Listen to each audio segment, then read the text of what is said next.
চমৎকার মাছ দেখা যাচ্ছে একদম পুরা। মানে ব্যাং চাকুয়া যে ইন্ডিয়ার মানুষ বা মেঘালয়ের মানুষ বা আদিবাসী বা এই গারো যারা আছে তারা কিন্তু এখানে যখন গোসল করতে আসে এখানে কিন্তু ব্যাং চাকুয়া আছে, অনেক বড় বড় মাছ আছে। দেখেন মানে এত স্বচ্ছ পানির যে মাছ, এই মাছগুলি পাথরের যে শ্যাওলা, সেই শ্যাওলাগুলো কিন্তু খেয়ে বেঁচে থাকে, তারা জীবন ধারণ করে ওরা। হ্যাঁ তাদের দেখেন মানে আচ্ছা এটা তো ব্যাং চাকুয়া না সবগুলা? এটা তো বড় হবে এক সময়। হ্যাঁ দেখো অবস্থা, দারুণ মাছ, ছোট ছোট মাছ আছে এখানে একদম। দেখেন স্বচ্ছ পানির মাছ যে সুস্বাদু, আর বালির মধ্যে বা নদীর মাছ এমনিতেই ভালো লাগে, আর পাথরের মাঝে।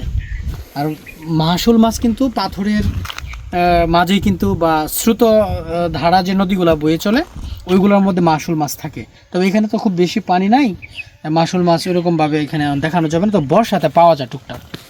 যদি আপনাদেরকে সামনে দেখায় উঁচু নিচু ছোটো বড়ো যে পাথর, কি সুবিশাল পাথর দেখেন, মানে বিস্তার হয়ে আছে একদম পুরা পড়ে আছে বড় বড়। এই যে পাথরগুলো আমার ক্যামেরাতে কিন্তু মনে হচ্ছে ছোট, কিন্তু ওই পাথরগুলি অনেক বড়, কিন্তু অনেক বড় বড় পাথর, দামি পাথর এগুলো, তাজা পাথর বললেই চলে, অসম্ভব।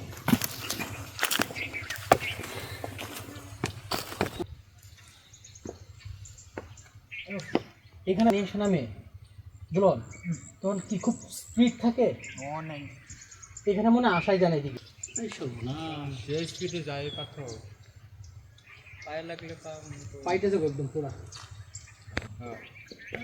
এগুলো সব ভাষায় এখান থেকে আমরা মাছ ধরতাম দিয়া ধনুক দিয়া মাছ ধরতাম, ছোট বড় বড় মাছ, মাসুল মাছ পাওয়া যেত, আজ মাছ এই টাইপের দারুণ। মানে এখন পানি তো নাই, পানি শূন্য একবারে পুরা। এই ঝিরি ছড়া আমরা যাই বলি, কারণ এটা মূলত হচ্ছে পাহাড়ের গুহা থেকে, পাহাড় থেকে ছোট ছোট ঝর্ণা থেকেই এই ছড়ার উৎপত্তি। কিন্তু এই ছড়ায় বড় আকারে, এই ছড়া থেকে পরে নদী ধারণ হয় অনেক বড়োভাবে।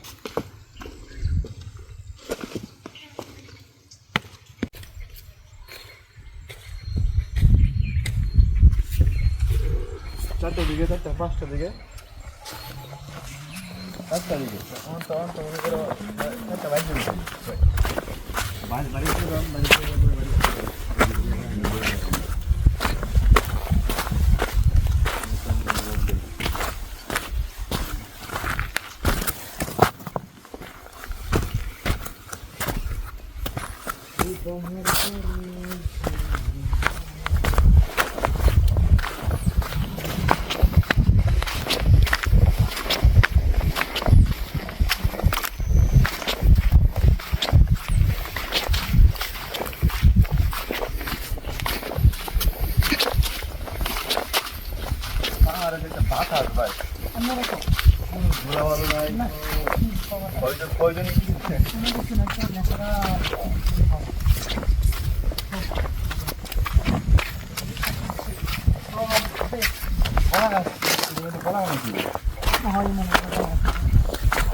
মাছ ইডলেকে এলা পাকবের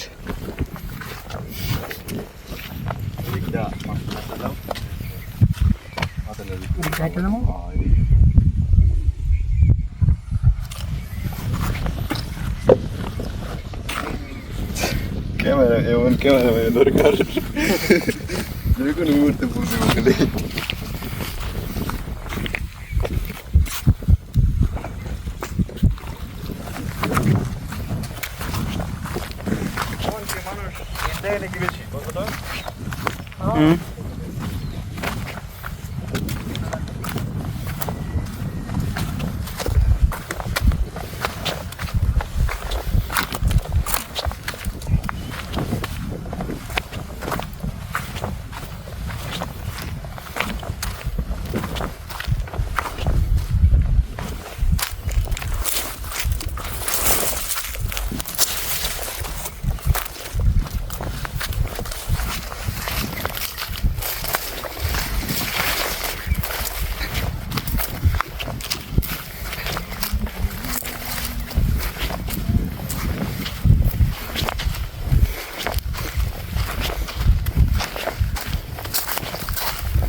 10 মিনিট।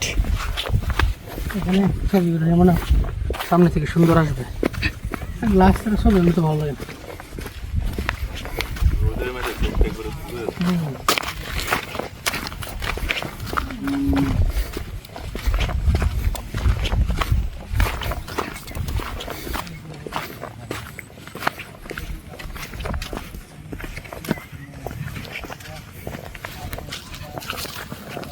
ভালো আছেন? হ্যাঁ ঘুরতে আসছেন না? না না ঠিক আছে, আমি একটু ভিতর থেকে মাত্র আসছেন? হ্যাঁ মাত্রই মাত্রই। তো ঠিক আছে, আচ্ছা ঠিক আছে। তোমার বোর সাথে এখানে আসবো, বলবো না এইসব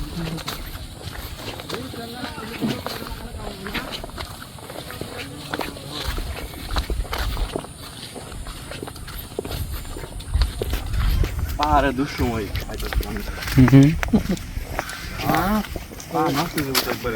এখন তো নষ্ট হবে, কিন্তু বর্ষাতে তো পাহাড়ের সৌন্দর্য বৃদ্ধি পায়, যখন ধানগুলো লাগানো হইব, সবুজ হইব, কি সুন্দর। আর তো দিন পরে দেখবো একবার পাহাড় ছেলে বলে